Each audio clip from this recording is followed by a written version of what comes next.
Hello, and welcome to the September 25th edition of the Bubb Report, everyone. I'm Kitaka Mawutu. Thank you so much for joining us for this week's program. First off, I want to wish our very own Dr. Kellen Bob a happy birthday. We all hope you have an amazing, relaxing day. Feel free to send your birthday wishes in the comments for Kellen. He's off duty today, and I'm going to try to fill his very huge shoes today. We wish you all the best, Kellen, and enjoy your birthday. Also, share this episode with your friends so they too can join in on the conversations as well. Thank you all for joining us, and let's get right into it. Our first story for today revolves around the case of the missing laptop, which has Grenada on fire right now. And today we got a legal team here with us to make sense of the whole situation.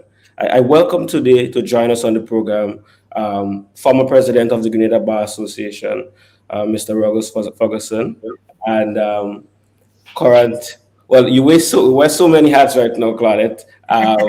Welcome to the program. Thank you guys for taking time out of your schedule to join us. Let's jump right in. Mr. Ruggles Ferguson, I'll start with you first. You are the former president of the Grenada Bar Association. Concerning last week's ruling in the case of Clark versus the state, were you surprised at the outcome? No, I was not, in the sense that if an appeal is filed, as an appellant has a right to do if dissatisfied with a High Court ruling, and the court does not have the material to process that appeal, as the appellant has a right to have his appeal heard, then the court, in a sense, has no alternative after giving opportunities to have the full transcript prepared, because the court cannot effectively do its work without having the benefit of the material before the High Court, the evidence that was led, the summation of the trial judge, and that's when the judges summon up the entire case to the jury. If you don't have that, then and the appeal cannot be effectively processed, then the court, in a sense, is left with no alternative but to take the course of action that it did after adjourning the matter for several times. But if you may permit me, even before I get there, because my first comment actually had to do with the theme of today's session, the case of judicial malpractice in Grenada. It has been styled in that manner, and I think probably unfortunately so, because this is not a case of judicial malpractice at all. That's the first point I want to make. And secondly, while understanding the public reaction in relation to this matter, and I think the public reaction reflects most people's reaction that this is a very unfortunate occurrence. But at the same time, there is some measure of misinformation out there, based on my own personal investigations. And what it really shows is that the information fed to the public, or the information the public received, is not accurate, because most things evolve around this quote-unquote stolen computer. I have had, and out of my concern when I heard of these developments myself, I spoke to the registrar to find out what exactly had happened, because several people had called for comments on the matter, and the first thing you do before you comment is to try to establish what the facts are. And it's important that the facts be accurate. So I just want to make the following points by way of opening, so that we can put the entire thing in context, if you may permit me. Now, when there is a trial, right, there's a trial in the High Court. In fact, this matter started in the Magistrates Court by way of preliminary inquiry. And the incident out of which the charges arose, the murder charge, took place in 2014, sometime mid-2014 or thereabouts, June 2014. And by December 2015, this case was determined by the High Court. And that deserves, in a jury trial, that deserves the highest commendation. It was a 3-month trial that started in October and ended in a conviction in December 2015. So between the arrest and charge, the preliminary inquiry, because there was a whole preliminary inquiry in the magistrate's court in relation to this matter, it was completed and then it went to trial. And the trial was completed by the end of 2015. And by any standards, regionally and internationally, that is a significant positive development. Now, what has happened is that the appellant, as he has a right to do, has appealed against his decision to the Court of Appeal. So when you appeal, the grounds of appeal are filed. First, the appellant files grounds of appeal, and then that triggers the production of transcripts. And the transcript is reproducing the entire evidence in the High Court and everything that happened in the High Court, so the Court of Appeal can view it. Because when a matter is before the Court of Appeal, they are not rehearing the matter. The witnesses don't have to come back. What the Court of Appeal wants is a record of what happened below. And so what has happened in this matter is not that there was no transcript. As I understand it, 95% of the transcript was completed according to the registrar. 95% was completed. However, the part that dealt with the summation of the judge, the audio of that particular day, apparently, so the entire trial is taped. And for that one day, when the summation was done, the audio, there are some issues with the audio. But what has not happened is that there's no stolen computer. No computer was stolen. What has happened is that I think the whole information that got out there, whether for whatever reason, there were computers stolen recently from the registry, as far as I understand, very recently, that had nothing to do with this case. And that had nothing to do with Israeli computers, and no information is missed because it's backed up in the cloud based on the system that is used. So the issue, most of what I've heard, and I admittedly, especially this week, because of my own schedule before the court, I have not followed a lot of the information, but I understand that the issue revolved around this stolen computer, with fingers pointing as to the role of possible people in the registry may have played in causing the computer to disappear.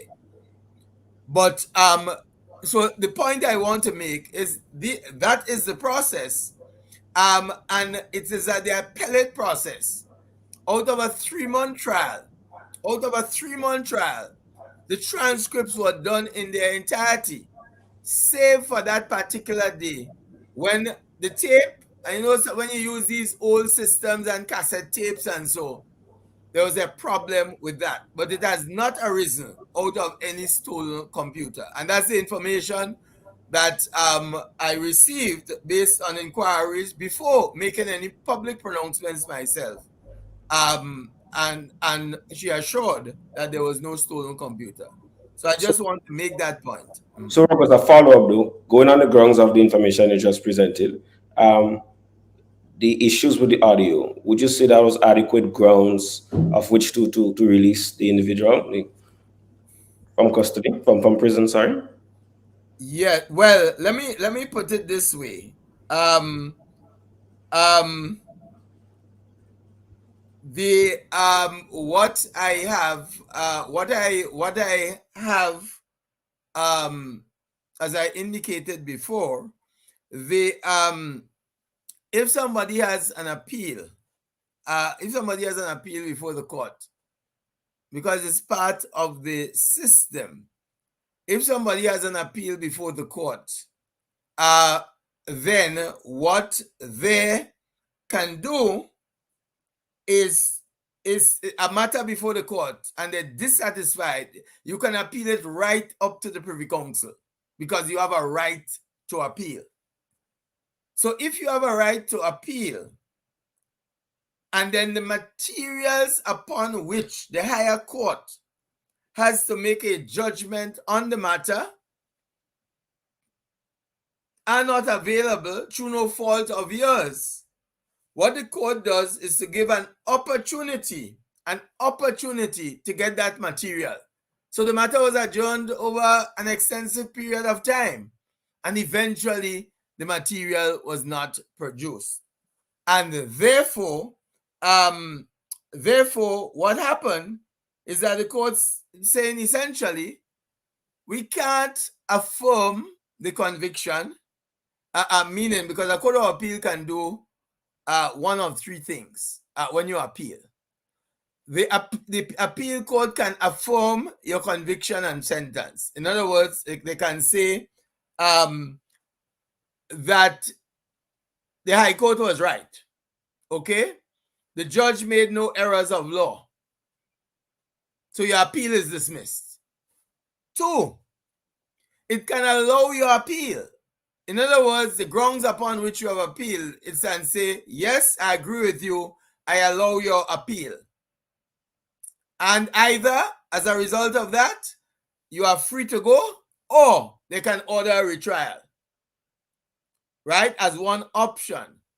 Or secondly, they can allow your appeal in part and dismiss it in part and vary the judgment or the order of the court. So, for example, in the case of Clack, the appellant here, he got 67 years.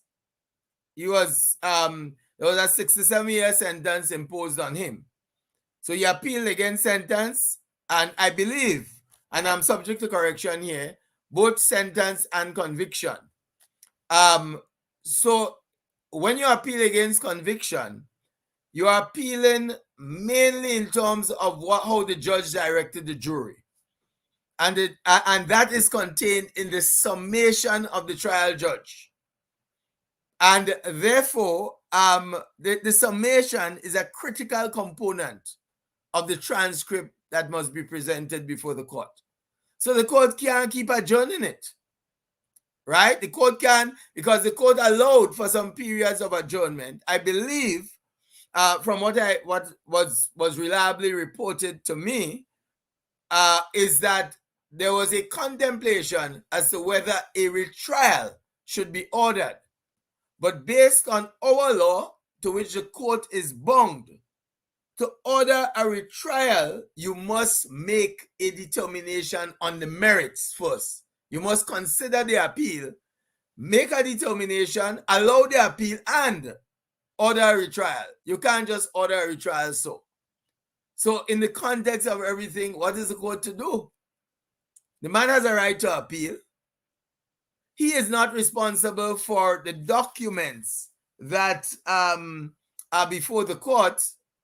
The transcript is a responsibility of the court. And therefore, if they don't have the tools to do their job, they have no alternative but to set him free. And what that does, it sends a message. In fact, it's a learning experience for everybody. And I suppose you will come to that later. Because when they talk about the Bar Association making appeals for facilities in the court, for the tools so that the staff at the registry is able to do the work, and that is not provided, you can have situations like this occurring. Well, right? You're taking it into the direction that I want to take it. I mean, you guys, the Bar Association, have been clamoring and speaking in recent weeks about more attention and investment and upgrading the state of the judicial system in Grenada. I want you to talk to us a bit more about those two lawsuits that the bar brought against the state concerning the post-state of court administration, both in 2019 and 2021. And is there any correlation between those issues and what we're Well, holding right now with the well, as a matter of fact, yeah. well, yes, there is a correlation, and quite coincidentally, on Tuesday, what was Tuesday's date? The 20th? On the 20th of September, Clack was released as a result of the High Court not having the full tools, the transcripts, to be able to make an informed decision on his appeal. And then on the 21st, so it's not actually two different matters. In July 2019, the Grenada Bar Association brought a constitutional motion before the court, the High Court, essentially saying, and that's an action in the name of the Bar Association, that, listen, the failure of the state to provide adequate courts and accommodation is in breach of section 8.8 of the Constitution. And what 8.8 of the Constitution, in fact, the first 16 sections of our Constitution address fundamental rights and freedoms. And section 8 deals with the right to a fair trial. So the right to a fair trial of an accused charged with a criminal offense, section 8.1, and 8.8 deals with all matters, civil matters before the court, must be heard within a reasonable time by an independent and impartial court established by law. So first of all, you must have the court established by law. And we are saying, further than that, it's not just about having a court and any court, but there must be a well-equipped court. You must have the courts, they must be well-equipped, and they must be well-staffed. So the bar asked for a series of declarations, including there that the failure to provide sufficient court administrative support to ensure the timely production of transcripts is a violation of section 8.8 of the Constitution. So apart from the physical facilities, apart from the accommodation, that specific issue was addressed. And what happened, so that matter is still before the court. What happened is that the bar also made an application for what you call a representation order. And what a representation order is really is asking to represent as bar all litigants before the court in the hearing and determination of this matter.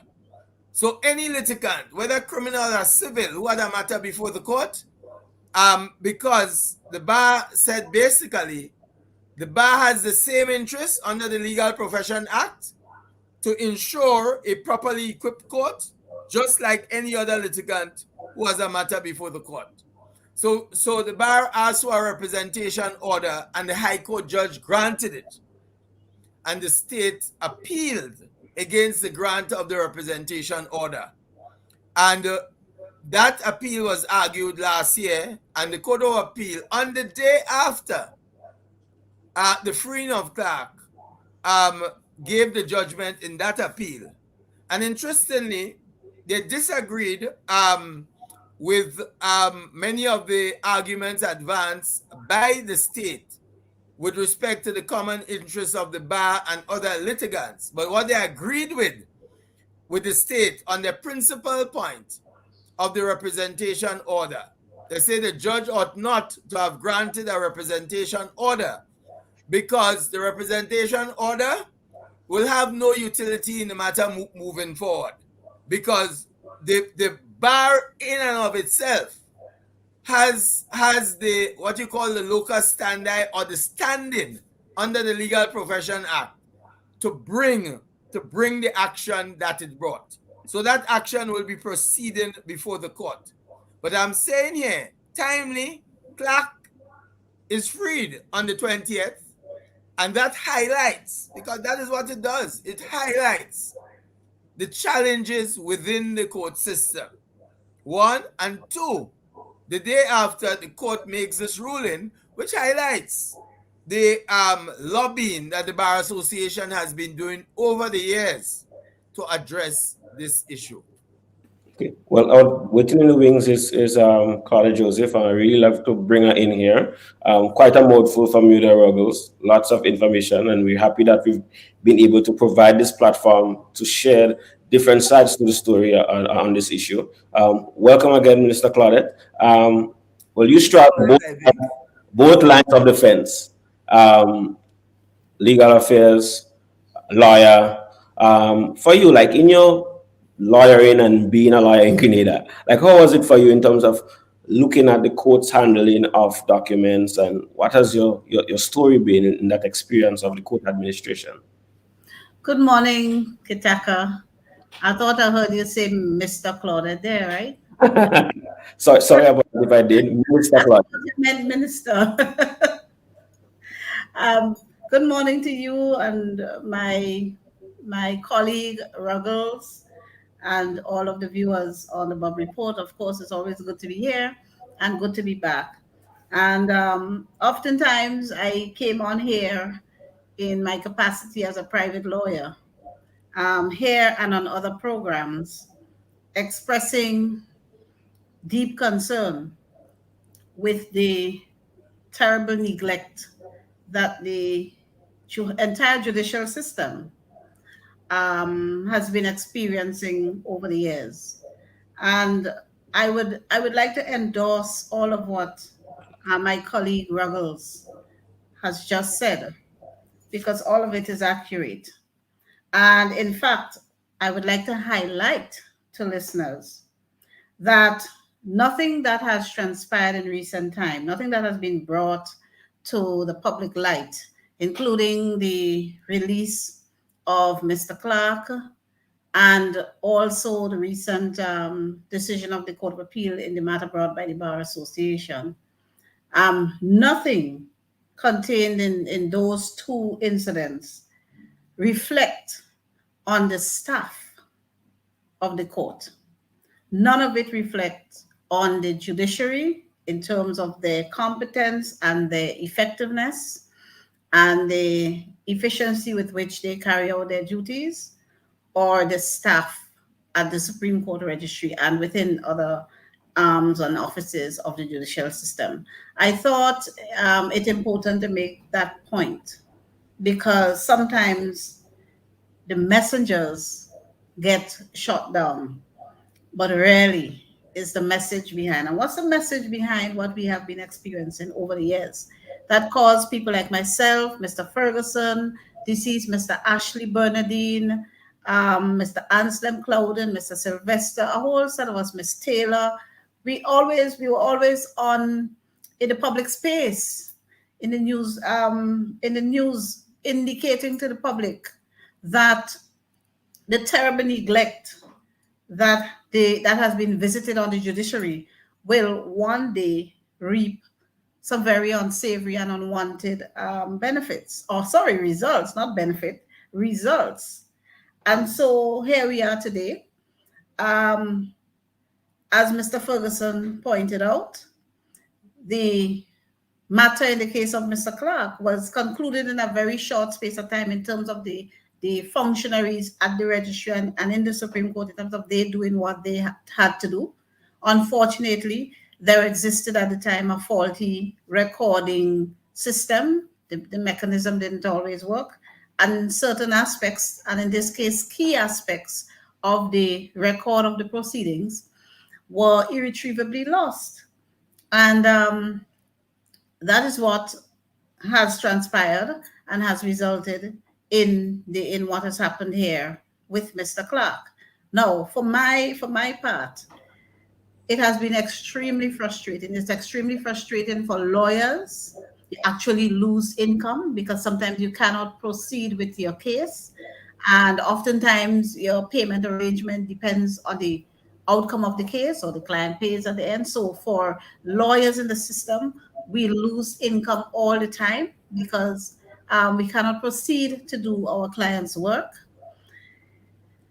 In terms of the litigants, they suffer the most because this is in the criminal jurisdiction and the civil jurisdiction of the courts. The litigants suffer a lot. In fact, I have had at least 3 civil appeals where I've had to ask my clients to take the audio recordings out of the court and pay someone outside, sometimes thousands of dollars, depending on how thick the transcript is. And they would have to pay privately to have the transcript prepared so that they can proceed with the matter. In the case of criminal matters, especially people who are impecunious, people who cannot afford to pay lawyers, and so they just have to sit and wait. And in some instances, we have people languishing in His Majesty's prison and can't have their appeals heard. And unfortunately, Mr. Clark is not the only case that is in that position. His is not the only case. So in my new role as Attorney General and Minister for Legal Affairs, I am working assiduously with the court, the staff of the court, with my colleagues in cabinet to speedily rectify the matters that have been affecting the courts. Now, I will let the public know some of these matters, most of them cannot be resolved in a short space of time because there are issues that were allowed to fester and linger for a long time. We have a whole lot of transcript pending. We have to get personnel in to assist the single qualified court reporter. We have so many cases and one single person at the Supreme Court Registry. No matter what she does, if she works 24/7 around the clock, there is no way she can stay on top of all the work. It's just impossible. So we have to beef up the staffing issues at the registry, and we have already begun working on that. We have to enhance security at the registry. That is something, in fact, the commissioner and myself, we have been working on that since a couple of days after I was sworn in. That was one of the first matters I attended to. And the commissioner and I have been working on it since. And I'm happy to report to the country that additional security has been put at the Supreme Court Registry and some of the offices connected with the judicial system. So we are working on these things. Simple things as lawyers in the legal system, lawyers, judges, and their assistants in the service of the government, not having access to research material. They simply didn't have anything with which to do proper research to serve the people of Grenada. So these are matters that we are addressing now. But the bigger issue has to do with staffing, resourcing, and accommodating the court. And that eventually would lead to the construction of new facilities, Hall of Justice, and facilities for all of the arms of the court, the DPP, the magistracy, the registry, the mediation center, Kitaka. Everything has been neglected over the years. I'm not going to sugarcoat it for the people of Grenada. It is terrible. It is terrible.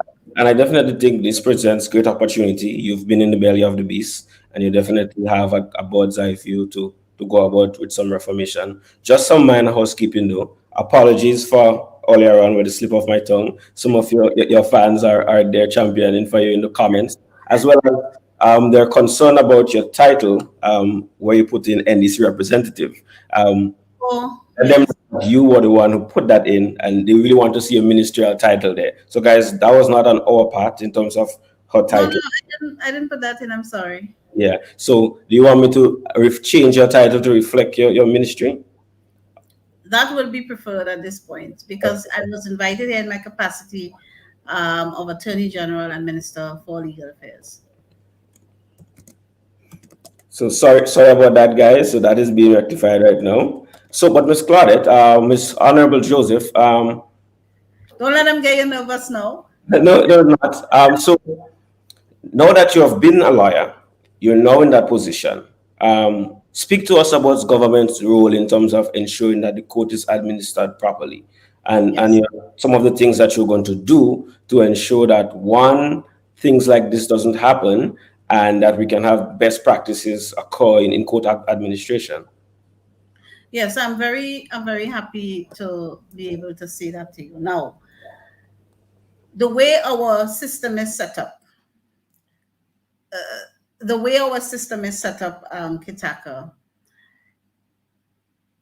is that we have three arms. Government has three independent but co-equal arms, so that the executive arm is headed by the Prime Minister and his cabinet. The judicial arm is headed by the Chief Justice and the judges and magistrate registrar of the court. And then, of course, you have the legislative arm, which is the Parliament. Now, all of these arms are co-equal, and it is the responsibility of the executive through the Minister of Finance and the Consolidated Fund to fund and support the other two arms so as to ensure that all arms of the state functions.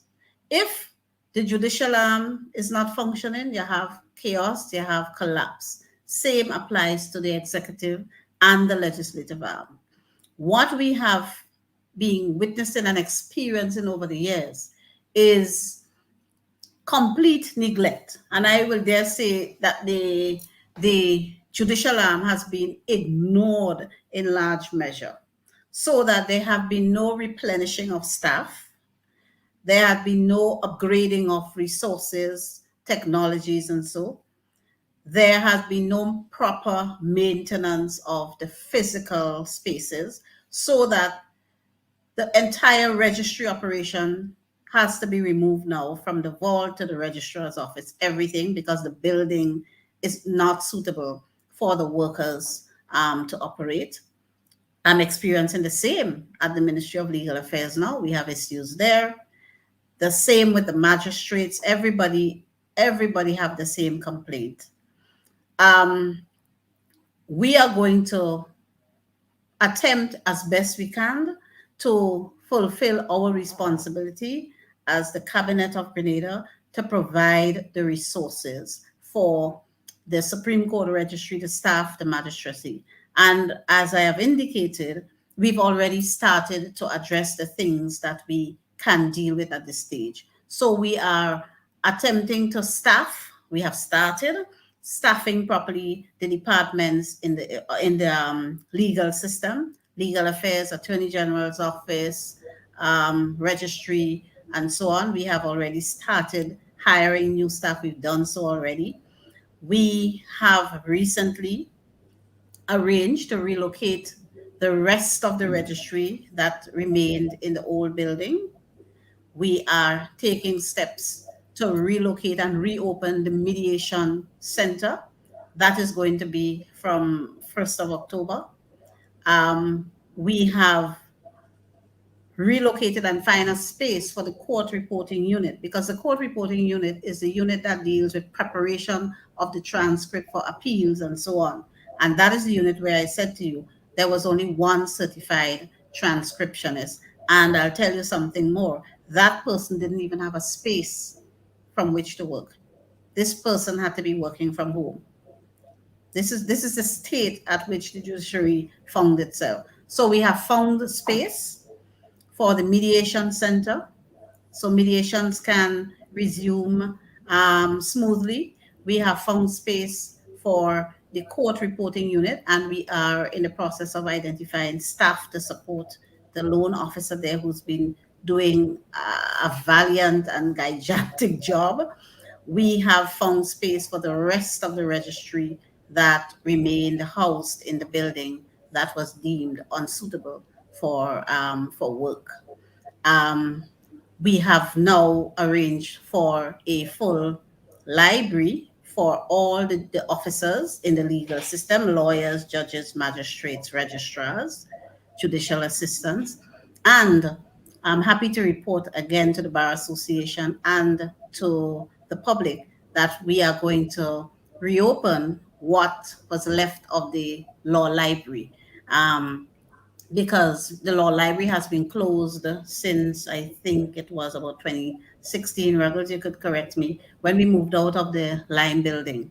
Yes. So we are going to reopen the law library that the law students, the lawyers, and the public used quite a lot. So we are making steps, we are taking strides, and we are going to get there. Ultimately, what we need to do is to create a home for the entire judicial system, including the Office of the DPP and the Office of the Attorney General. So, I Kitaka mean, is all, all the things you guys have shared definitely points to another critical issue is the digital transformation of our system as well, to ensure yes. that we utilize the cloud and other bits of technology that's there to prevent such practices from happening. Now, I want you guys to speak to me to that as we wrap up in terms of like what's really happening on the front of digitally transforming our judicial system. Well, if I may go first, Ruggles, if you don't mind. Um, we are a government that promised the people that we're going to transform the country. And the digital economy is one of those key pillars of transformation. I must say, on assuming office as Minister and Attorney General, I realized that some efforts were already started, but those efforts were not unique to the legal system. That is throughout the public service. Um, but we are going to digitize the operations of all of the aspects of the public service. We've already, sorry, not the public service, the legal complex of the public service. We've already started doing so, and in fact, have already retained an IT specialist for that purpose. Digitizing operations at the company's registry, the corporate and intellectual property office, digitizing operations at the completing the digitization of the operations of the at the Supreme Court Registry, enhancing enhancing the court recording and court reporting unit, because there is technology that allows for automatic, almost simultaneous production of the transcript, and that's the direction we are going to be moving into, and that involves training staff. So I'm happy to report that we are going in that direction. The system we have now can store the information in the cloud, right? Since the mishap with in about 2016 or so, there were some efforts made, but not nearly enough, and nothing special, nothing unique to the court system. But that is definitely the direction in which we are going. And I want to assure people that soon these occurrences will be a thing of the past. But I will warn the public, don't be surprised if you hear of other similar cases, because Mr. Clark's case was not the only one where the transcript was compromised and some lost and whatnot, so that you can't get a full transcript for the appeal to proceed. Um, these matters date back to 2016, 17, 18, 4, 5 years ago. So I will want to be very frank with the public. Don't be surprised if you hear of other cases in the near future. But we will work to ensure that no new instances occur, certainly not under my watch. Okay, thank you for that, Honorable Minister. Ruggles, any final thoughts and comments based on what was shared? Well, let me say, it's not all doom and gloom. This has happened very unfortunately.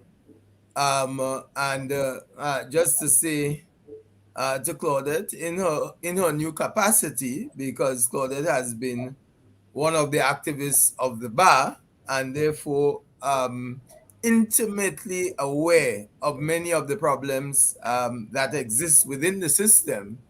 And of course, apart from the judiciary and the cabinet, as she mentioned, I would expect a close working relationship with the bar also to ensure that these issues are addressed and corrected. I just want to highlight a few things and probably make the recommendations publicly here, because after my discussions, very, very extensive discussions with the registrar, um, I decided that probably it would be good to write and make recommendations with regard to several things.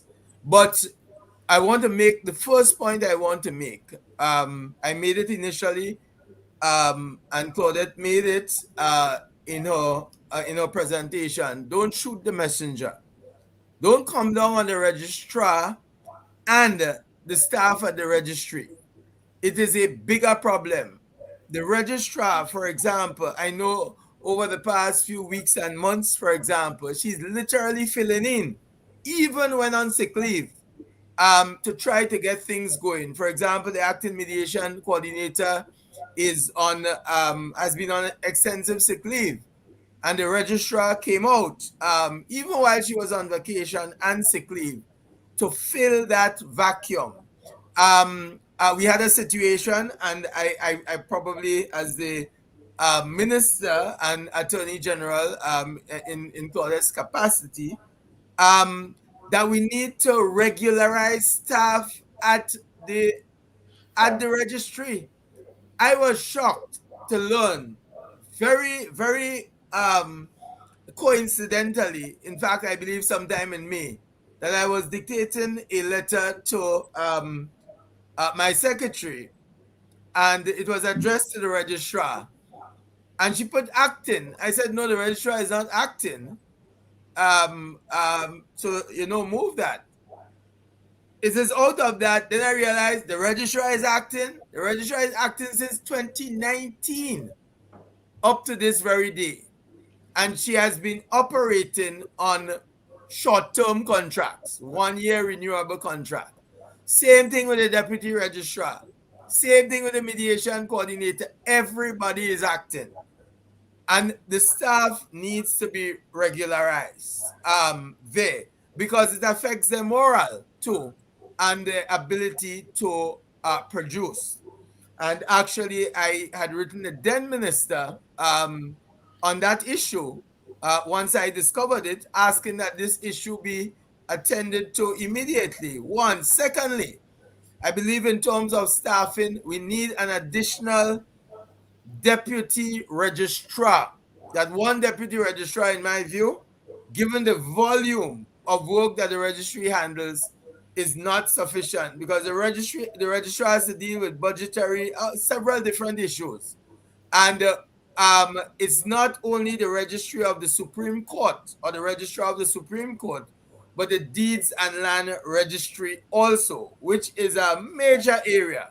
So I believe we should have a registrar for the Deeds and Land, and we should have a registrar for the court. So a second deputy registrar.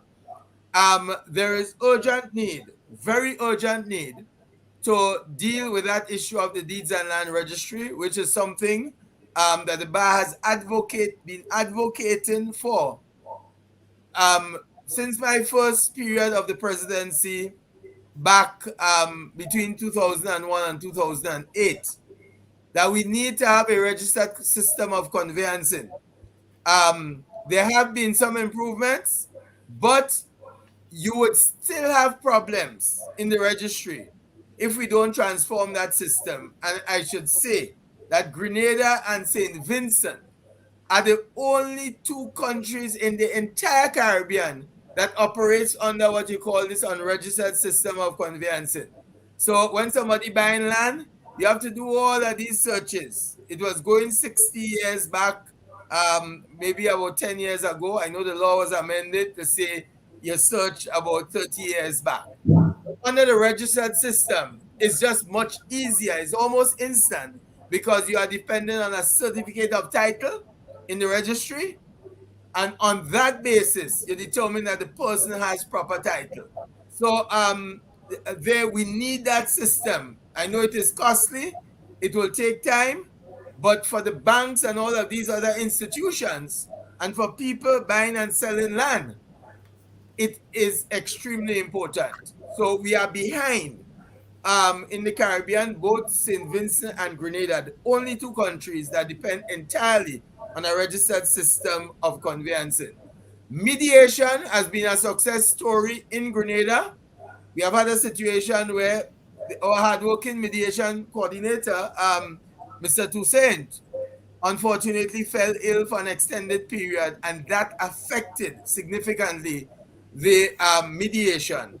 But what I realized is that now, because of the success story with mediation in Grenada, and I believe we lead the Caribbean, the entire Caribbean, not just the OECS, in terms of mediation, we need a properly staffed unit, not just a mediation coordinator, but a properly staffed unit where you have a deputy mediation coordinator and staff, some administrative staff.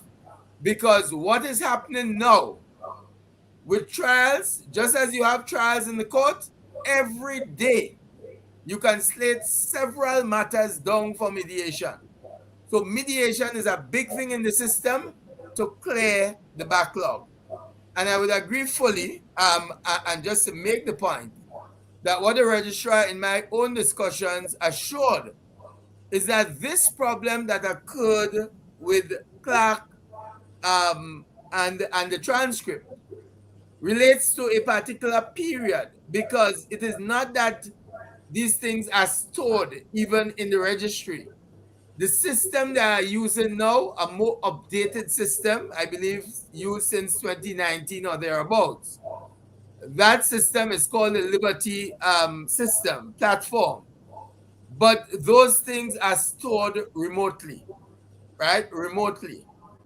Up to fairly recently, our magistrates and judges, you see, writing, everything. Writing. These people, some of them suffer now from problems with their hands because they have to write for 3 months. They are writing. And then you had cassette players as audio recording before. But the facilities are there now, and I'm happy to hear that we can move to a complete system of digitization where, because there are systems that ensure that you get the transcript almost immediately. And the major problem with appellate matters, the major problem, number one, is the availability of transcripts, the length of time it takes to get transcripts. There was some improvement because the court said, listen, for some people, if you want to get your transcript early, you can resource this out. You can get a private person certified by the court to do it. But as AG indicated, some people don't have the means to do that, and therefore they have to wait on the court. So if we marry technology with the system and create that new modern system, there we would not have these problems that we had before. Fortunately, too, on a positive note, because I don't think it's all negative, the Eastern Caribbean Supreme Court has been moving towards digitization, and in the last year, there was the e-portal filing system introduced, where everything now, when you have a new matter in the High Court, it's filed on a portal. So you don't have to generate all this paper, even for appeals. You don't have to generate all of these papers. So we are filing now electronically in the court system, as opposed to the old filing we used to use up until sometime in 2020. But what needs to happen is a lot of the old matters have to be migrated to the new portal, and that has not been done as yet. And lawyers have an important role to play in ensuring that that is done. And I too appeal to colleagues to make sure that the matters that were pre the new portal are migrated to the new portal, so we have everything done electronically. So we are heading in the right direction. Yes, there is bad news, but we are heading in the right direction. And AG, I must say again, as somebody who has been an activist, one of the persons I would definitely identify as an activist at the bar. Over the years, we expect and being knowledgeable of the system, with the cooperation of the bar always cooperates to see things move forward. And I expect something positive. I expect something positive to come out of the Clack experience, because what the court has done is to send a message also that we are not going to adjourn and adjourn and adjourn matters just for you to put your house in order. There comes a time when we have to do what is right, whether it's popular with the public or not. We have a duty to perform. And maybe, just maybe, as bad as it is, the lesson is so profound that people will finally understand and internalize what has been said over the years, and more attention would be paid to the judiciary to prevent other clacks from occurring. Thank you so much, Ruggles. Thank you, Honorable Minister. No, Kitaka, if I may, there are a few matters raised by Mr. Ferguson that quickly I would like to address. Firstly, the regularization of staff. This is a matter that permeates the entire public service. And it is something that on the campaign trail, we spoke about quite a lot in terms of regularizing people who are on contracts, who are unestablished, and otherwise. There are people at the Supreme Court Registry who have been working there for 20 plus years, and they are not regularized in the system. This we see as simply untenable and unfair to the staff. In fact, there was one staff who has been there for about 15 years at the same salary, very meager salary, less than $1,000 a month.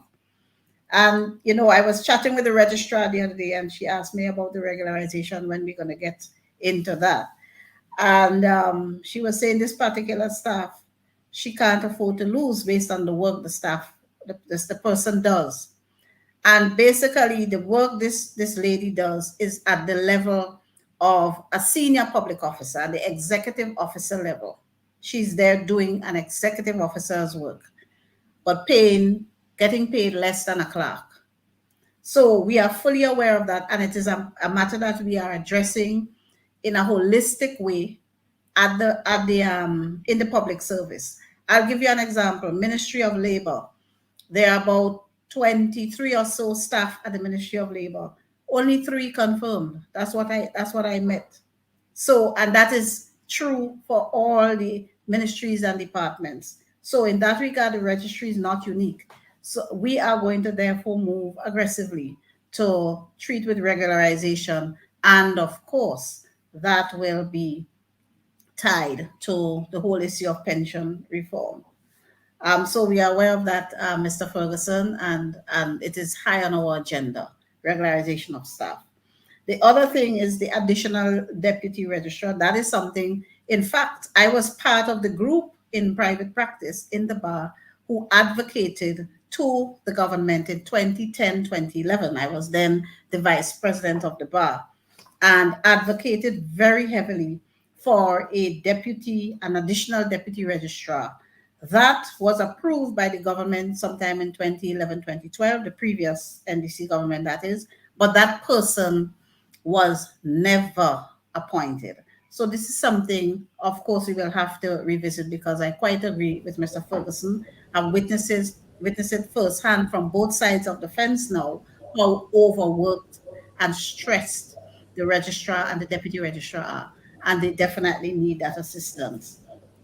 Quite agree with you. Honorable, I think definitely we would have to book some time to go more in depth with the magnitude of cases and issues that exist around that issue.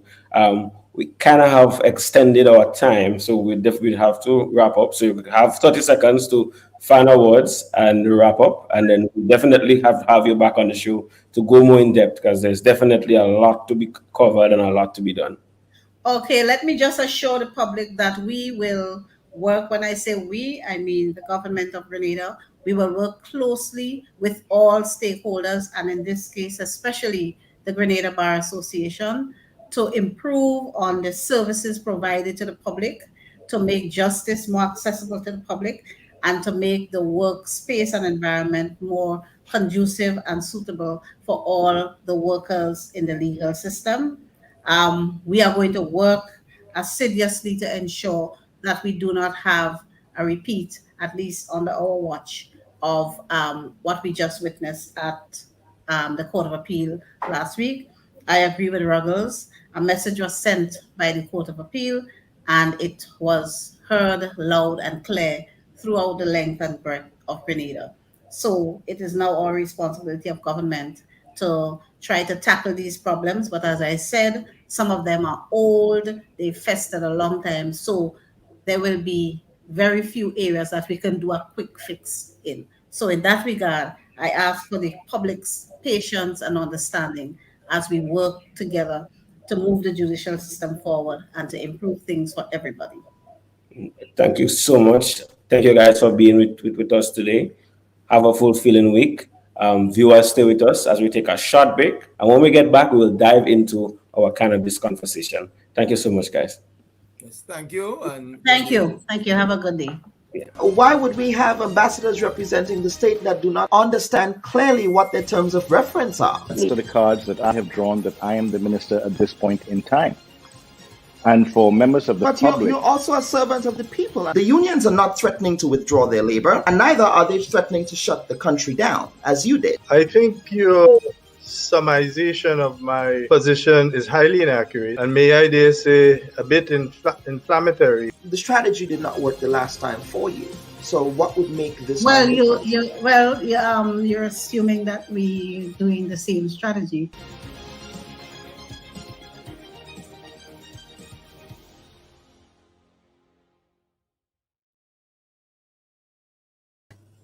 Welcome back, viewers. Thank you for viewing the Bubb Report. We now jump into the second segment today, our cannabis conversation. I want to welcome my guest waiting in the wings from Jamaica, Dr. Marshall. Thank you for joining us. Thank you for waiting in the wings, and thank you for sharing your time here with us today. Also welcome Saisha Williams from Grenada, long-standing cannabis advocate.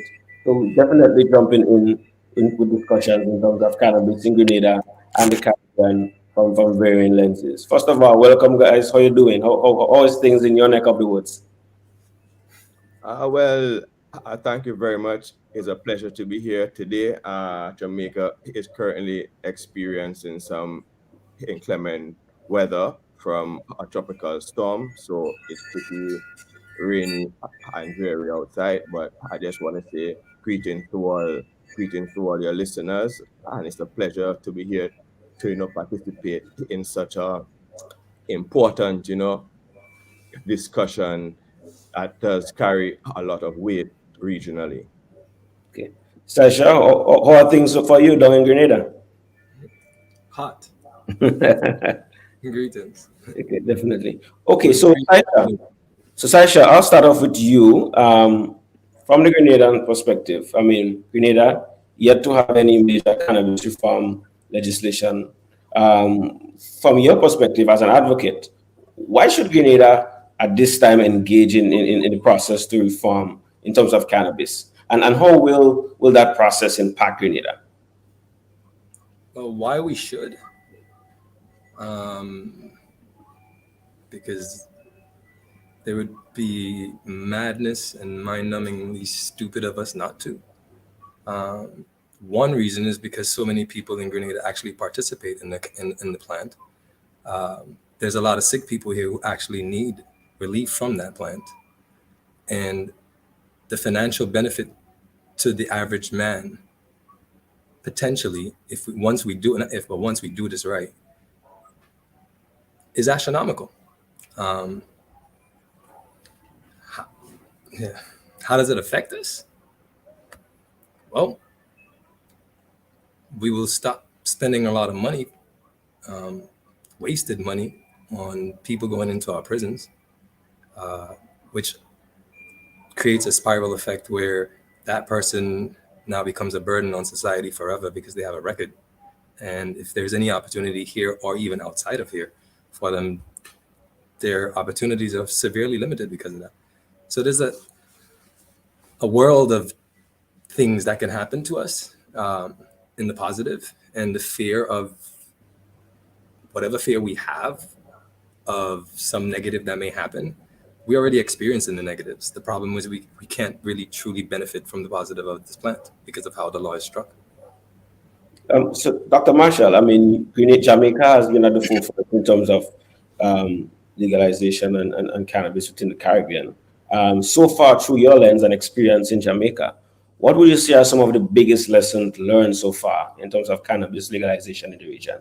Yes, well, a development of a cannabis industry, and we have understand that the Caribbean people have a long-standing history in terms of their relationship, and it's an intrinsic one based on the history and the sort of connotations based on association that cannabis has with the Caribbean people, and it's really based on the culmination of the cultures that we definitely have here, from the Asian cultures to the African cultures, to the Europeans being responsible for bringing that commingling together. So we as a people must not ignore the cultural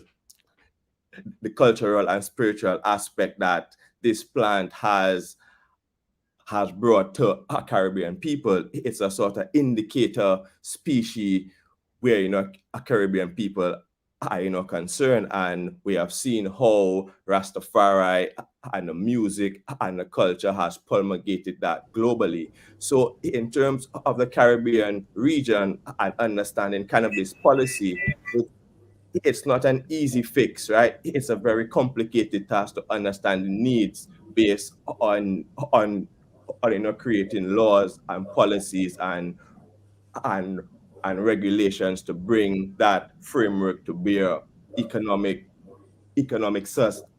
sustenance within the development of an industry. So the challenges we have seen generally is most regional jurisdictions are creating a foreign direct investment model where they are setting regulations and policies in the framework to attract foreign investors to the shores. There is also a great need to understand the local demand, the local consumption patterns, and also understanding the aspect of restorative justice. People who have been criminalized, people who have been penalized for cannabis in the past, there needs to be some sort of reform. But in terms of, there is always this notion that the cultivation of cannabis from a traditional point of view is very different from understanding commercial needs if a Grenada is to benefit economically and to facilitate global trade within the agricultural commodity. So in terms of the Caribbean is no stranger to agricultural value chains, but what we have seen is the standards, regulations, the criteria to supply particular markets do take level of competence, operating cost, financial structure to understand entering these certain markets. And it's not it's definitely not easy to actually function under that operating framework. So one of the greatest challenges that we have faced regionally is how do we incorporate the traditional farmer? How do we actually define that traditional cultivator? St. Vincent has done a better job in regards to defining and allowing some like sort of participation from that secular group. But in fact, though, the sort of human competence, the standard operating procedures, the level of testing that is required to really unlock the true economic potential of cannabis globally, the Caribbean definitely has to put their mouth where the money is to develop that value chain, right? So in terms of understanding cannabis, how do we encapsulate the historical aspect, commercial aspect to really reap these economic benefits? Plus, for Grenada, there must be a clear vision based on their model. Is it going to be a pharmaceutical model, a nutraceutical model, or an adult use model? It's very difficult to encapsulate all these three models simultaneously. So the structure is, how is the policy makers going to frame that policy to create that level of economic sustenance? And what we have seen that's very challenging is you may amend the Dangerous Drug Act today, but the Pharmacy Act, the Health Act, the Agricultural Act does not necessarily support cannabis. So it makes it difficult to facilitate economic commerce via regulating cannabis. Okay, thank you for all of that, Marshall. I definitely want to pull Saisha in here. Saisha, something that Dr. Marshall mentioned, that's the foreign direct investment model versus local investors model. I know this is something that you have been very vocal about as well. Care to jump in terms of that discussion and in terms of what Grenada's potential trajectory should be with respect to that issue? Well, if you listen to what the brother was saying, to actually get into this industry medicinally on the global level in the way that a lot of people dream about it for us to make money, it requires a lot of money up front. However, one of the things that seem to be afraid of addressing here, and I will say it's fear, because that seems to be the ingredient in all our soup, is the recreational use of cannabis. We actually have a pretty robust market in the Caribbean for recreational cannabis. That's why the police is always chasing after someone for cannabis. That's why there's so much millions of dollars going in and out of Grenada for cannabis, and then through the legal system here, whether it's through the lawyers, through the court systems, through people just losing money. One of the ideas, as the Rasta community would see it, is that we seem to be afraid to address the fact that if we were to open up for recreational usage, well regulated, by the way, we had early on in our conversations years ago, we even suggested that anyone under the age of 21 should not be allowed to use recreational cannabis. And anyone under the age of 21 should only be allowed to use any cannabis with a doctor and a parent's consent. However, we have a market for recreational cannabis, which produces a lot of money. And if we were able to tap into that, the upfront money, the time, the buffering, the space we need to investigate, to take advantage of medical marijuana, industrial marijuana, whatever else we wanted to take care of or get involved in, we would have that time and some of that money up front, because recreational cannabis was projected to generate upwards of $20 to $50 billion by 2030, bro. That's just passing a spliff. If that's the case, we stand to make a lot of money here and in the Caribbean as a whole, just by changing the law to allow for recreational usage, which one of the things that we were talking about, we use the word legalize. Alcohol is not a legal substance. Cigarette is not a legal substance. Both of those things are controlled substances. There's a framework where you can legally partake in those things, which is what basically we've been asking for from the get-go.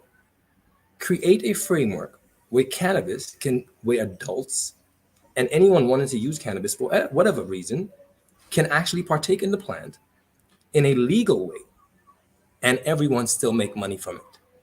So the plant is a controlled substance, but when the regulations, which basically you have the classification for alcohol and cigarettes, if you had the same classification or similar for cannabis, those regulations are already written. We don't have to reinvent the wheel. We don't have to reinvent the wheel per se. All we have to do is look at the regulations and just copy them over. What we'll have to do is come up with our regulations for how we want to deal with the plant from adult to adult, whether it permits, how much money we want to charge, if we want to charge money at all, licenses. Those are the things we really need to be focusing on how to structure that so that Grenada can actually get involved. Any way we want to, we'll be able to get involved. But as the brother said, do we want to get involved in a way that we're climbing up the hill? Or do we want to get involved in a way where actually we're looking down, or at least looking straight across, so we don't have to work so hard? And the elephant in the room, which allows for that to me, is recreational cannabis. The thing that all the islands seem to be afraid of this. It makes no sense to me. All of the islands have this, they scream, we have a problem, weed, ganja man, people teething, people doing this for weed. Yet we get to talk about changing the law about weed, and the one thing we refuse to talk about is the thing that's causing everybody to go to jail. The thing that's causing all this money to be lost is recreational cannabis. That is the thing that we actually, when we first started in 2012, medicinally, we would have been able to make a difference. We were still almost there. Right now, we're way too late for all of this. We're legalizing for medicine, or we're legalizing for industrial, or if we're not careful with what we're doing. One thing that was mentioned is the land space we have, the utilization of this land. If we're not careful, we will do all this talking, and by the time we're finished, we'll still be begging a ride on a bus. We won't own any bus. We won't be driving. We won't get no commanding seat. We will be begging. And that will be sad, because we in the Caribbean, culturally, is the megaphone for the world to realize the benefits of cannabis. Not that it wasn't there before, but we blew this up. And the world right now will get to take advantage of this, and we will still be behind begging, making noise. That disturbs me. And until we address recreational cannabis, unless we really plan on waiting and investing a lot of money for the next 15, 20 years, and still the same thing's happening, we're just making noise. Dr. Marshall, care to weigh in on what was shared by Sasha? Oh, sure. Like, well, we use a different terminology in terms of adult use, right? So in terms of recreational cannabis and adult use, we see where the economic potential for adult use cannabis surpasses the economic potential for medical cannabis. Medical cannabis takes a lot more infrastructure, a lot more quality assurance mechanisms to ensure that the medicine is safe in terms of public health and safety. So we did some work in 2018 based on the Department of Economics, Dr. Andre Horton, and I know myself, where we looked at the economic potential regionally, and we published a paper understanding the Caribbean cannabis economy. And what that actually showed us is intra-regional trade within the region. We have a population of just over 40 million people within the English-speaking Caribbean. And intra-regional trade is the lowest in the past 30 to 40 years. And here is, cannabis, which is probably the most intra-regionally traded agricultural commodity in its raw state, and actually catches the highest economic value on, return. And what we have seen is the Caribbean is definitely known for for its dynamics based on you are known to have producer countries such as Jamaica, St. Vincent. You traditionally have consumer markets such as Barbados, Antigua. But what we have seen is each Caribbean jurisdiction is creating laws to facilitate international commerce, but not necessarily looking at the economic potential of local trade. For example, Barbados, its cannabis probably catches some of the highest values domestically. Well, the value of cannabis within Barbados is probably some of the highest globally. Reason why: there is probably the highest consumption per capita and very low or very little or no production. So cannabis must come from somewhere to supply the sort of domestic consumption of cannabis within Barbados. Creating an industry that's focused on production rather than economic commerce is not going to be sustainable. Growing cannabis from desalinated water, understanding the sort of infrastructure requirements, climate may be more challenging versus countries that already have that sort of framework, traditional competence that just need fine-tuning to be able to survive within that recreational space. So within the challenge with the recreational market is really the international conventions or treaties that these regional jurisdictions are signature to. So what happens is the framework that is currently available makes it much easy to enter the medicinal and nutraceutical market by reporting to the INC with the International Narcotics Board of Control. So each regulatory authority must send a monthly report to this international body based on how much cannabis is produced and stored within the entire country. But for us to really access that recreational market from a regulated point of view, the infrastructure based on we have not seen the level of public-private partnerships based on the support systems such as testing competence for microbial content, cannabinoids, so on to ensure. So I am the vice chair for the Bureau of Standards Cannabis Technical Committee, where we develop 3 local standards: standard for cultivation, processing, and packaging, and labeling. And this is really to ensure that public health and safety and environmental stewardship is maintained throughout the cannabis value chain. So we know the ills and harms that agriculture has done to the environment, particular cannabis, where people will destroy the natural resources, go to the forest, cut down trees, and plant cannabis. So how do we regularize that and put some like sort of infrastructure in place that will develop the sort of competence reporting mechanisms to facilitate that sort of quality assurance to maintain public health and safety and environmental stewardship in administering cannabis as an agricultural commodity.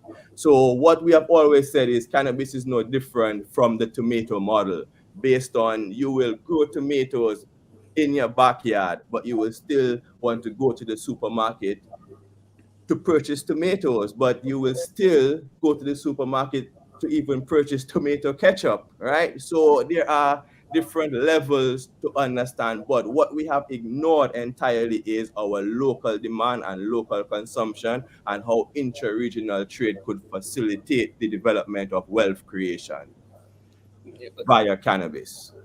Thank you for that, Dr. Marshall. Saicha, I mean, recently in Grenada, a new commission for cannabis has been instituted.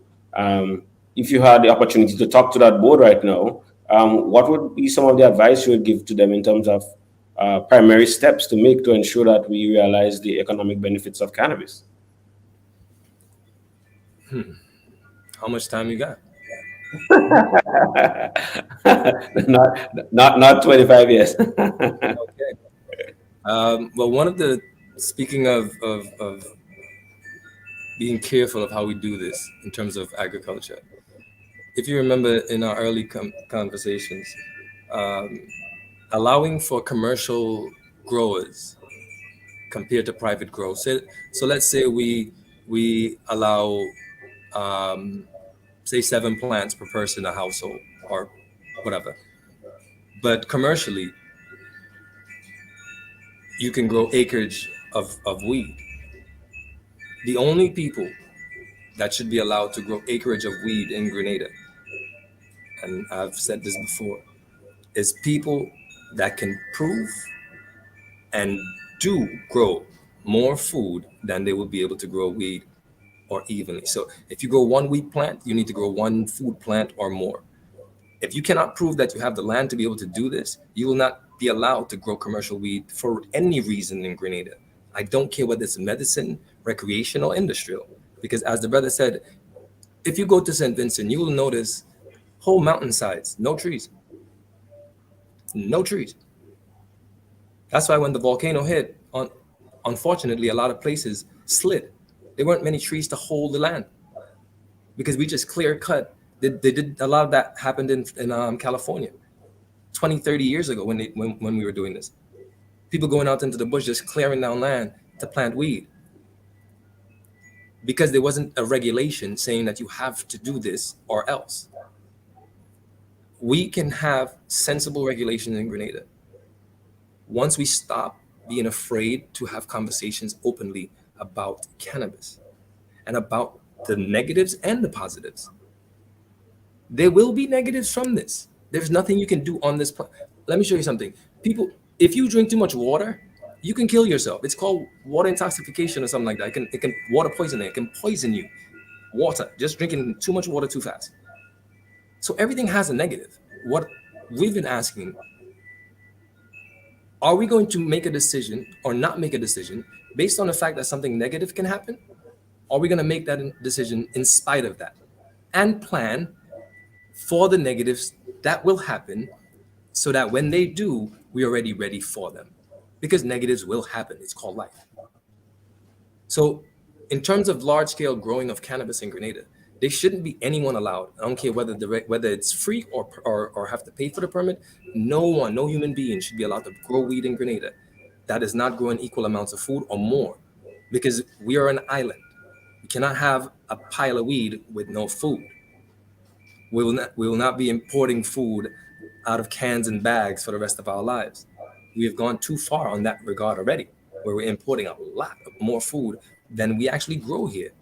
And we do grow a lot of food. The problem is we ship them out, complaining that there is no markets. And what we've suggested is, as the brother rightfully pointed out in that report that they did, there is 40 million people in the Caribbean diaspora. How come we don't take advantage of that? How come we don't actually do this? We keep doing this thing where we're all going outside looking for something that's right in front of us.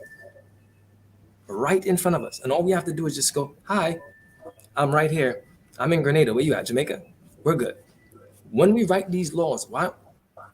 We're supposed to be CARICOM. We're supposed to be interconnected. Yet we're writing laws that actually does not connect with each other. They actually go against each other, which makes no sense to me. That's why when we try to do things like cannabis reform, each country has to try to figure out some magical formula when they should not be figuring out any magical formula. They all should be conversing with each other, trying to figure out how to do this thing in a way where there is interconnectivity, where no one is feeling like, okay, if I leave Jamaica now and I go to Trinidad, how do I have to behave differently? And I'm a medical patient. Like, I'm an actual medical patient, but I come to Grenada and I can't have my medication. I'm now a criminal because our laws is different, but we're changing the law. So we have to take in consideration that the islands in the Caribbean, it's a family, but we don't behave like a family. We behave like strangers. And if we take advantage of that family and we start interconnecting these things where we can actually have cannabis, coconut, peas, humans, the majority of people that leave the diaspora to go to America and Europe looking for this opportunity, they could have realized it right here. But we make it hard for us to do that. And to continue that process with cannabis legislation, the new one, that would be mind-numbingly crazy to me. Why would we continue to do that when we already see in disastrous effects of that on us. And Dr. Marshall, though, I mean, from your perspective in Jamaica, what does the projections look like? What is the industry in Jamaica going to look like, let's say, in the next 5 years? Like, what's your projections? Well, the amendment to the Dangerous Drug Act took place in 2015. The Cannabis Licensing Authority was developed in 2016, and so far they have granted over 100 licenses across different tiers. So you have cultivation, you have processing, you have distribution, and you have transport license. So far they have granted over 100 license. I think it's about 45 cultivation license thus far, and they have exported to more than 10 countries globally. Most of the exports based on commercial quantities have been going to Europe, particularly Germany. So there is some level of economic commerce taking place. However, we have not seen where the government has been practical in putting the necessary support systems to support the forward, backward, and cross linkages to support the value chain based on extension services, based on public-private partnerships, based on development funds, based on how do you develop the human competence based on training, testing, so forth. We have not seen that. So far, it's pretty much foreign investment who is pretty much dominating and continuing that level of commerce. But what we have seen is the investor confidence globally, particularly coming out of COVID, has pretty much dried up. So it's been getting much harder for like cannabis investors to actually invest money in terms of developing cannabis, especially within the developing world. 5 years ago, it was a different story where like Lesotho, Swaziland, where are some of the poorer countries globally that took other owners to reform, cannabis policy to inject money into their economies via foreign investment model. Jamaica followed similar suit, but the inflation of the cannabis market, particularly from the Canadian point of view, where many companies went public via the stock market, and we have seen a significant downtrend. Like some of these companies' shares have diminished more than 50 to 60%. So in terms of where I sit, I have seen where some of these foreign investment partnerships have not worked out to the benefit of the local partner and the economic stimulus within the country. So what has happened is, because banks can't openly fund cannabis, we see where the money must be raised via investments. But some of these investors are not necessarily true to their business model, but the aim is to do the lease based on the Caribbean.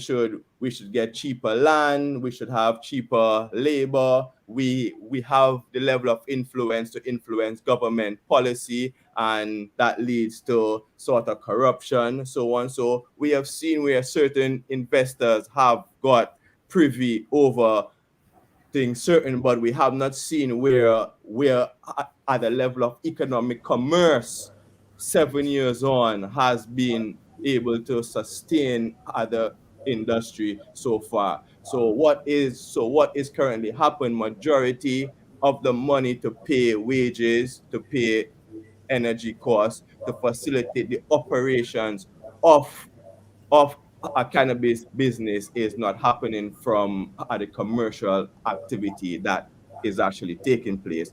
And if you look at the government points of view, the development of a licensing authority does cost. Let's say you have 50 odd staff, right? And you must have a facility, you have wages to pay. Where is this injection of capital gonna come from? So all these things need need like to be ratified and understood based on understanding a regulated market from an agricultural commodity. So, Sasha, to continue on that same trend, based on what we're seeing in future states in terms of countries who've done it before, what safeguards should Grenada put in place to ensure that we retain maximum economic benefit? And when we do get those maximum economic benefits, like how should that revenue be utilized to develop the country? Well, a couple of things. Safeguarding. That's a discussion. There's many ideas. One of the ideas we had earlier was if there's any foreign investors coming in here, they must leave a percentage of their profits, or the business must be partially owned by Grenada. But as the brother said earlier, in terms of expertise and these things, it's a balancing act. I think the easiest thing from our perspective would be a percentage of profits. People can come and do the regulations is what really is interesting to me. That's why I think in terms of biting into this cake, proverbially, I think the recreational side of it allows for, even though internationally, as the brother say, maybe harder to get into that market, regionally, it's not hard for us to converse with each other and change the laws so that 40 million people can take advantage of something in our area. The regulations is why we've been harping on this from the beginning, that how this plant is regulated, how this law, quote unquote, is struck, will determine what kinds, if we are able to make profits from it, and how these profits are to be used. So if we're using the profit sharing model, where whether it's big companies or foreign investors, let's say we take 20% of the profits.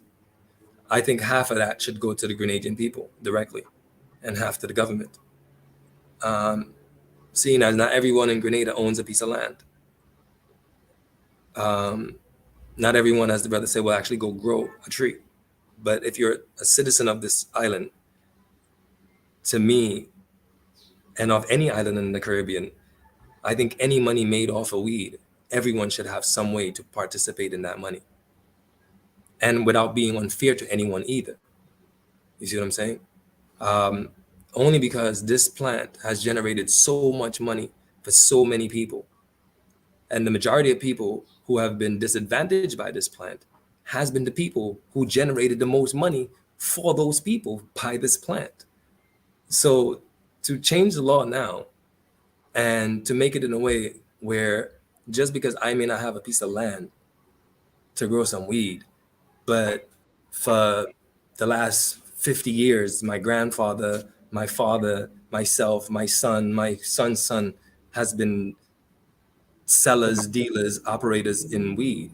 Just because we don't have a piece of land and the law changes and we're not able to get any of that, and my grandfather's in jail, my father's in jail, I am in jail, my son is coming to meet me in jail, that doesn't make sense to me. This is not about fairness to me. It's about justice. Justice is not fair. People keep thinking this is about, there's no fair in justice. It's either it's just or it's unjust.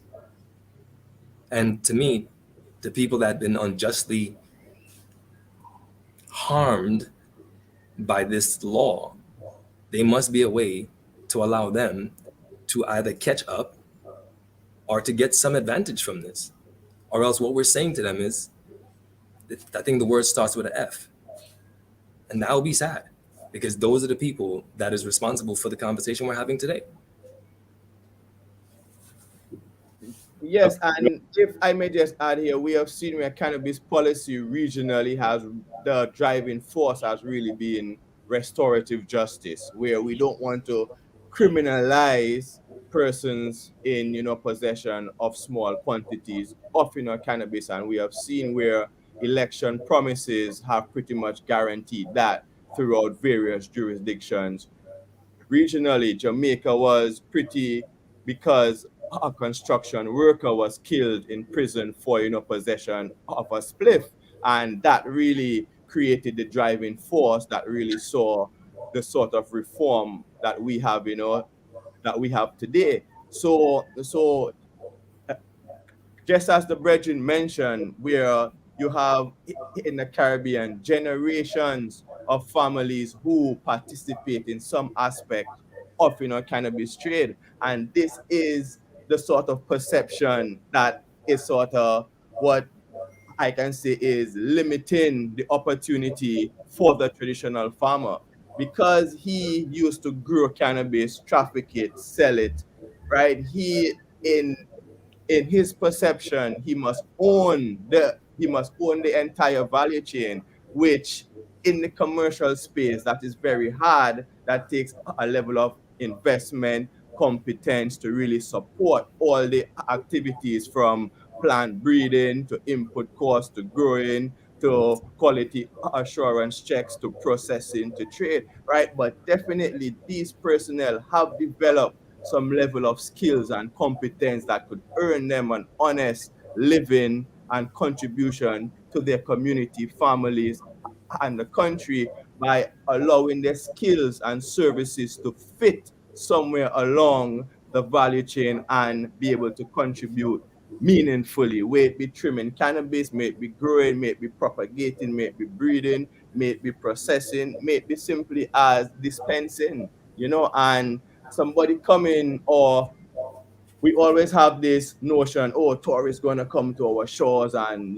partake in medical cannabis. But really and truly, if you come from a first world country and you use cannabis medically, I am coming to the Caribbean with my medicine, obviously, but I want to partake in the experiential part of using cannabis in the Caribbean, which is very different from using cannabis in Las Vegas, in California. So creating the experience around the usage of cannabis could allow for different marketing connotations, value based on nutraceuticals, ecotourism, so forth. So for Grenada, I advise that the vision, the model must be clear, or else it's gonna get modeled based on what are we trying to achieve in the short term, medium term, and long term, right? And the access to like cannabis now is pretty much a human right. People want the choice to be able to access medicine derived from a cannabis that does have a direct influence on your human well being, right?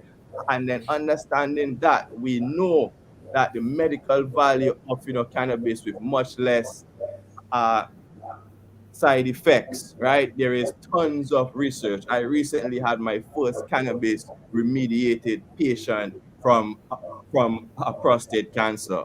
Over 3 years, we observed the cancer cell count going down to till now. The doctor really said he is pretty much cancer free. He's putting on weight, so on. And it was the administration of a particular ratio of cannabinoid profile consistently over a certain period of time. I've had people come to me with severe arthritis, never been able to close their hands in many years. You give them a sublingual drop that changes everything. I've seen commissioner of police suffering from post-traumatic stress who can't sleep at night. So there are many aspects that cannabis does contribute to the well-being of your society, generally from less side effects. We have seen the negative of opioids, right? We have seen the negative, and I'm not saying cannabis doesn't have negatives. One of the negatives that we have seen here is because the potency of cannabis has increased so much over the past years. Back in the day, a Caribbean landrace cultivar would never pass 10 to 13% THC. Right now, you have cannabis that has 28% THC, and you have these extracts and concentrates in vape pens, where we see the younger generation, the high school children. Imagine an adolescent child getting access to a vape pen that's 92% THC. isolate. That can be definitely danger, right? So understanding how you regulate that substance, how you advertise, right? That is something that, Jamaica overlook. How do you regulate the advertising laws in terms of cannabis? And I would just like to leave it here. I teach at the university and I see students come in very enthusiastic, wanting to engage in, cannabis research, cannabis knowledge. So it's a direct opportunity to get the youth back into agriculture from a practical point of view. People eat way more food than they smoke cannabis or use cannabis, right? So understanding food security, public health and safety. Right now, somebody can spray any agricultural crop and you in traffic and they are by your window selling it, right? There is no sort of quality assurance mechanisms to ensure our food is safe. But when we want to export, we meet every criteria that is necessary. But we as a local population must come first. So my thing is in administering cannabis to your local population, you must ensure public health and safety and environmental stewardship is maintained throughout the value chain. That is going to create the sustainability and the longevity of producing high quality cannabis within your jurisdiction, and you will see the benefits of that. I always say you can't buy happiness, but you can buy cannabis that can make you happy. That's a good T-shirt. If I may, when we first started on Andre Donald's program, this is one of the first things we harped on: regulation. It was, I think, with the little catchphrase was regulate, educate, regulate, medicate. That was when we started, because we were looking more at a medicinal front. We keep going back to regulations, and people have to understand that just blindly going forward with this thing will cause problems. However, at the same time, not making a decision because it may cause a problem is worse. Because what's happening right now, people are using. As the brother said, young people are using. Because of the lack of education, because it's such a taboo subject, not many people are able to talk or feel comfortable talking about this and discussing this openly to educate people about what it is they can and can't do, the negatives, the dangers, the positives, the rewards. I had asked years ago to get ears of people, to give them information.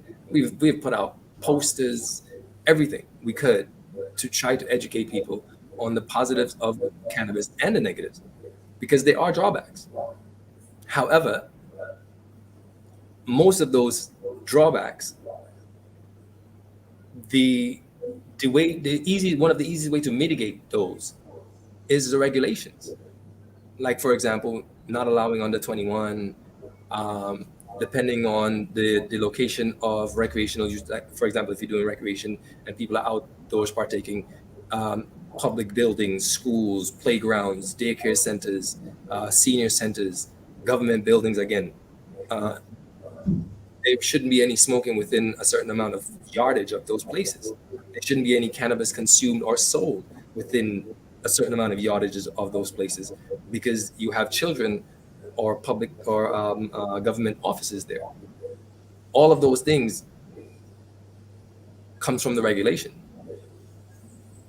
When we regulate this thing properly, without fear, we can create probably some of the best regulations we can find on the planet, because so many people have already done this. We can look at many of the regulations that's already out there and see what best works in all of the places and adapt them to us so that it fits to us. And the things that don't, we come up with fresh ones if we have to. But most of these regulations, many countries have already tried this. It's not a new thing. Where we, again, our fear prevents us, it seems, from communicating with each other in a way that allows for growth from strength to strength. we keep starting over. Even let's take Grenada, for example. Right now, we're starting over a conversation that was started over when I came home in 2012, that was started with Slim in 95, that was started in 72. That was, you see what I'm saying? So we keep starting, getting to a crescendo, and instead of building to the next crescendo, we go back to, all right, well, yeah, we need to start again. So who have yam? Who have rice? Who have salt? Who has the pot? When we were literally about to serve food. So if we continue to keep doing this thing, what we need to admit to ourselves is, one, we don't really love each other and ourselves. Two, we really like the madness that is happening around us and have no interest in changing it. And if that's the case with these two things, then all we need to do is just hush. Keep the status quo the way it is, keep moving on into the darkness, and we'll be all right. And Yeah, if we are saying that that's not good, then let's change, virtually. And if I may just contribute here, as I have this trend of thought, research has demonstrated that the unregulated cannabis that is produced regionally is worth more economic stimulus than what banana was in its heyday, right? Based on, that is just data based on seizures, right? The value of certain seizures taking place, right? Also, research has demonstrated clearly that the violence in the trade, it's in the middle, is the farmer suffers the most and the consumer suffers the most, because the middleman always wants to purchase the cannabis for the lowest value and sell it to the customer in terms of the highest value. So the consumer is being robbed and the farmer is not really getting value for his trade. So generally, all the violence that we see is in the middle, the middlemen, right? So educating the public based on public education is going to be key to making your public understand purchasing or getting access to cannabis from the regulated market, where you can know the efficacy of that. You can predict the euphoria you want to feel every time. You know it is not laced with pesticides. You can get the exact microdosing that you want to feel the way you want to feel, right? So there are benefits to aspects of that regulated market, but there will always, we need to always understand there will always be an unregulated market, right? So how do you create the incentives and incentivize your population, your traditional farmers, growers, trimmers, traders, to the value of participating in the regulated market? And this is where the policy, the regulations, and the onus is on the government policy makers to create that environment and framework for your population to understand access. And what we have seen to, in terms of, they have set laws, all the laws we have seen so far has been surrounded around cultivation and some aspect processing, but we have not seen clear definitions in regards to consumption of cannabis and how do we regulate consumption regionally. So that is an aspect that has been significantly overlooked, and is something where certain countries like Grenada, Dominica, who have not really enacted cannabis policies thus far, have the opportunity now to do so. See, this is why I was saying, as late as we are in the game, we still have an opportunity to do something here to set ourselves apart from almost anyone else. Grenada is cute to me. I look at Grenada as being an artist, like a painter, and being in a room with all the paint you could possibly want, all the different colors on the planet, endless canvas, endless brushes of all types and shapes, and no one is painting, but everyone wants to see a painting. So even if we did a bad painting, it would still look good. Yet no one chooses to paint. This regulation, the fact that no one has really discussed recreational usage, consumption, adult usage, adult consumption in the region. Not go. Well, It's like the thing is, the only policy so far that looks at recreational use in its aspect based on in policy has been send kits so far. right. But in terms of as a region, all the different players have not really addressed it. So even let's say St. Kitts, let's say St. Kitts address it, right? If St. Kitts finalizes this is what they want to do, someone leaving St. Kitts and going to now Jamaica or coming to Grenada or going to Trinidad, that regulation is not uniform. Yeah, right. So as a regional trading bloc, we need to be consistent. And as I always said, you have producer countries, you have consumer countries, you have mainland territories, Guyana, Belize, who could grow industrial hemp at scale. They have history of large agro enterprise. You have Trinidad that's known for manufacturing. They have the competence. The fire service is pretty much equipped for processing. They have the energy supply, all that. So understanding the regional dynamics could make the Caribbean region a much more global competitive bloc. But we have seen where countries like in Canada, if you are traveling on the plane from one state to another state, you can travel with your cannabis, right? And we need to see that in the region where how do we address regional movement of cannabis. I was fortunate to be able to export the first cannabis germplasm regionally when a volcano hit St. Vincent. Right. We donated 10,000 feminized seeds to the St. Vincent government, and it was transported on Caribbean Airlines. So that's a first to see that a regional airline has agreed to even transport cannabis cargo, because that is one of the greatest pushbacks based on global trade. Because if a plane has to make a diversion in an Arab country or a country that does not have cannabis laws that facilitate transshipment, the airline could be in serious disarray, right? So those are the things we need to look at. But within an intra-regional trading bloc, we could definitely, our agricultural ministers, CARICOM, meet ever so often.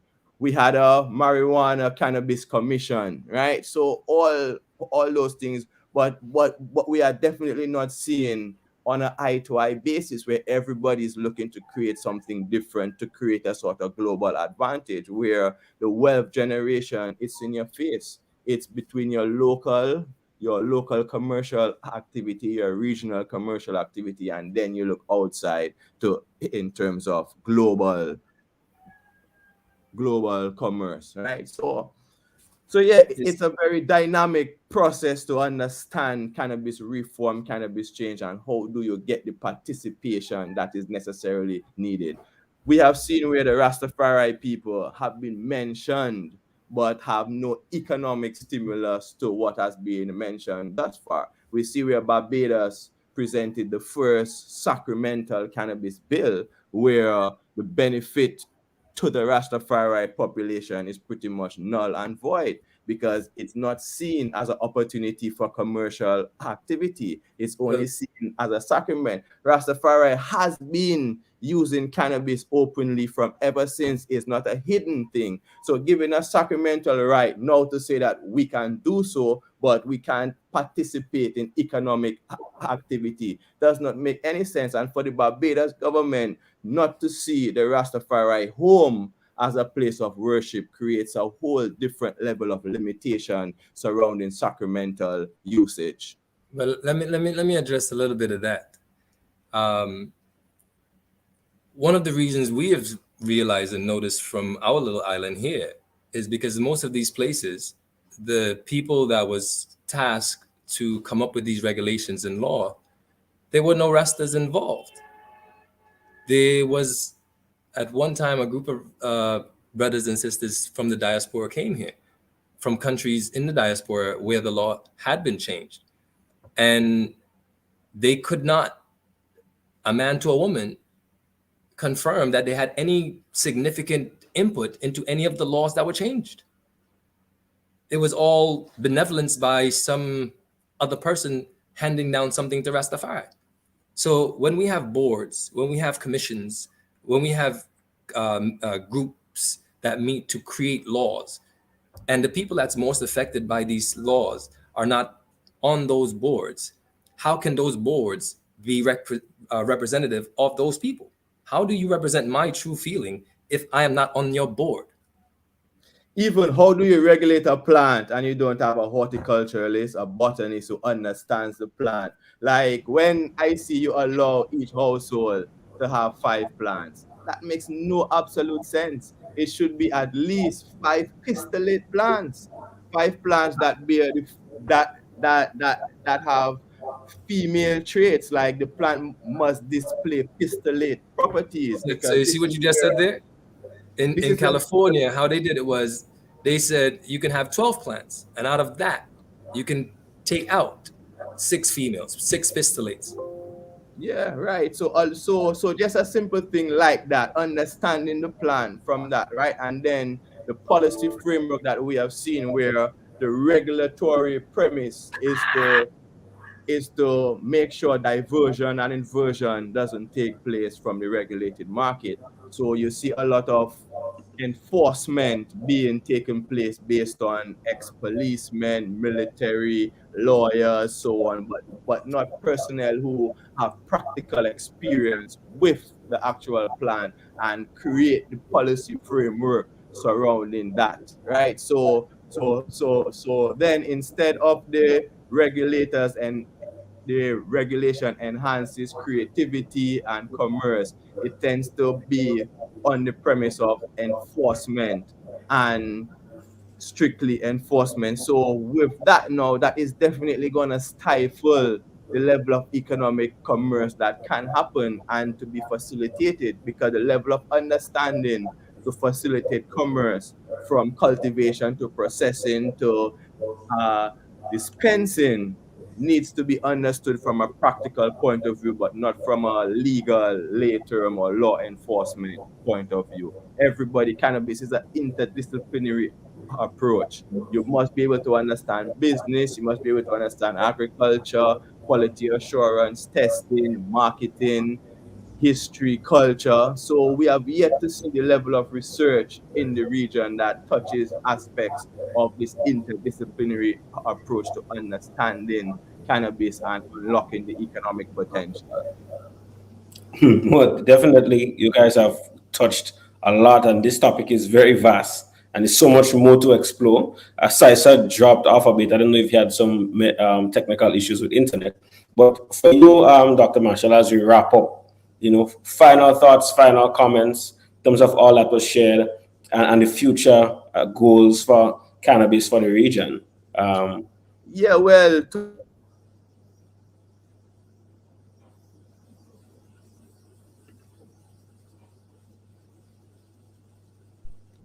yeah, I would like to give a special big up to all farmers, like who defend hunger every day, and who plant cannabis to ensure that higher population definitely benefits from that holistic approach to cannabis usage, right? I want to say hats out to the people who have advocated for cannabis all those years and who have defended it. I've always supported the notion that if you defend cannabis, it's going to defend you in some way possible, right? So the onus is on the policy makers to attempt to create a level playing field, and where your local population can participate and benefits from the good and the benefits of cannabis globally, and it's imperative that you don't drive this market further under the table, where you put your public health at risk, because people want access, they are seeking access, but they can't get access. So you will have people making all these potions and tinctures, and it's creating more harm than doing it the proper way, the scientific way, the regulated way, where you could benefit economically, health, socially. All these aspects will contribute. And getting the youth back into agriculture, how you create that framework, how you market it, horticulture, botanical science, plant husbandry, those things. Like the youths are enthusiastic. They're on Instagram, they're on YouTube, they are seeking better cannabis products, they are seeking higher grade. So you want to educate them, you want to educate your population of the benefits and ills of cannabis. And I look forward to contributing in any way that I can. My great grandparents were Grenadian. I'm from Dominica, so I have an onus to really, like, as an educator, I am here to ensure that my contribution is wide and spread and has impact and meaning to the Caribbean people that I impart my knowledge to. Thank you so much, Dr. Marshall, for taking time to share. A lot was shared, a lot of insight in terms of cannabis and how diverse and how methodical and detailed we have to ensure we go to ensure that maximum benefit is realized in a holistic way. Saisha, final thoughts as we wrap up today, summarizing everything in a nutshell from your end. Nutshell. One of the things we need to be cognizant of and focus on is the retroactive expunsion of all records for non-violent cannabis offenders in the system. That will go a long way in alleviating some of the fears that some people have in terms of this new regime that we're embarking on. Striking it in such a way that the people who had no violence in their committance of these crimes should not be punished because people are about to make money off of something that they were punished for. Secondly, the deregulations itself that we're about to put in place cannot be had or cannot be made by people solely that had nothing to do with cannabis. We keep repeating the same things over and over, expecting a different result. There is people on this island who have had and who has lots of experience in cannabis from all aspects of it. And those people need to be heard. Finally, the vision, I think, of cannabis in Grenada, I think needs to focus, in my humble opinion, around the adult use tourist medicinal aspect. It's a weird baby to put together. It's like a trifecta. We have too many people in our region that actually come in and out of our island as tourists, not quote unquote Canadians and Americans and Europeans. We are tourists too. When I go to Trinidad, or if someone from Jamaica comes to Grenada, he's a tourist. He's just regional. We're not looking at ourselves properly. We're not giving ourselves enough credit. We're not giving ourselves enough worth, and we don't recognize enough of our value. The way this law that we're about to change should represent the best of us for the last 300 years. And it's not hard to come up with that. Discussion, education, consultation, getting the people who have experience in it involved, real involvement, not mouth, not noise, but actual involvement.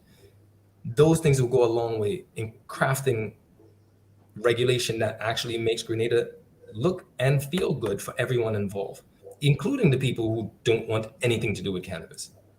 They also will benefit from the law being changed. Whether they like it or not, they will still get a benefit from it. That's the position we are in right now, where we can craft something that sounds dreamy, but actually could take into account most of the people in our country in terms of their opinions. And when we're finished, everyone can sit back and go, well, it may not be the best thing that I wanted, but it's good for me because I can see the benefit in it for me.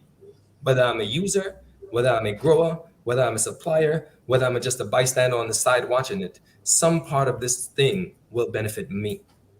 Whether it's going to be better roads, better hospitals, whether it's going to be better people.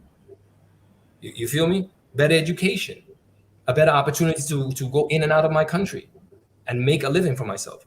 it will benefit me once we do it properly.